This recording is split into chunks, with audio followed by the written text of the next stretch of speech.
বলছি দাদা, আজকে আপনাদের বিক্ষোভটা কেন, কিসের জন্য বিক্ষোভ?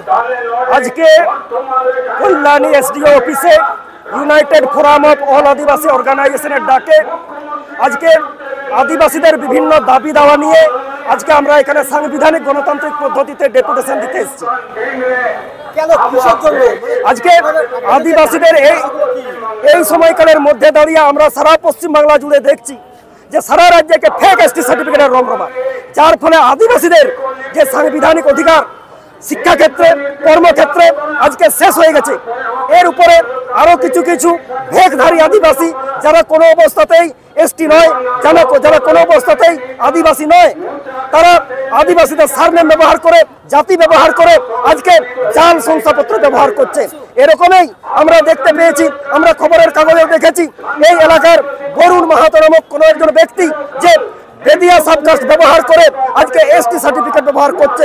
কিন্তু এটা আমরা বিভিন্ন সময় দেখেছি, আমাদের নেতৃত্ব দেখেছেন, এই এসডিও অফিস থেকে একটা জাল শংসাপত্র বার করানো হয়েছে এবং এটা একটা ডিসপিউটেড এসটি সার্টিফিকেট, তার বিরুদ্ধেই আমরা আজকে ডেপুটেশন দিতে এসেছি।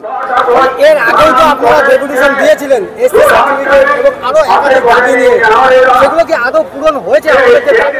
বিভিন্ন সময় সারা রাজ্যে বিভিন্ন জায়গায় বিভিন্ন অফিসে আজকে এই আন্দোলনের মধ্য দিয়েই আজকে এসটি সার্টিফিকেট বাতিল হচ্ছে। কিন্তু আজকে যে ইস্যুটাকে আমরা সামনে এনেছি, এই ইস্যুটাকে অনেক তার আগেও কল্যাণ এসডিও অফিসে আমরা আলোচনা করেছি। এসডিও সাহেব যেভাবে সেই তদন্ত প্রক্রিয়াকে চালানোর দরকার ছিল, যেভাবে ওই সার্টিফিকেটের বিষয়ে আলোচনা করার দরকার ছিল, সেভাবে করেননি। তাই আজকে আমরা আবার এসেছি। আমরা আজকে দেখতে পাচ্ছি এই দুর্যোগপূর্ণ পরিস্থিতিতে একটা সেন্টিমেন্টাল ইস্যুকে সামনে রেখে হাজার হাজার আদিবাসী এখানে সাংবিধানিক গণতান্ত্রিক পদ্ধতিতে ডেপুটেশন দিতে আসছে।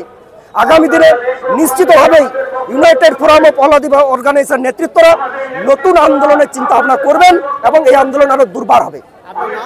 বিপ্লব সরেন, বাঁকুড়া জেলা থেকে এসেছে। এমএলএ যে তিনবার এমএলএ হয়েছে, সেই শ্রীকান্ত মাহাতোর কথা আমরা উল্লেখ করলাম।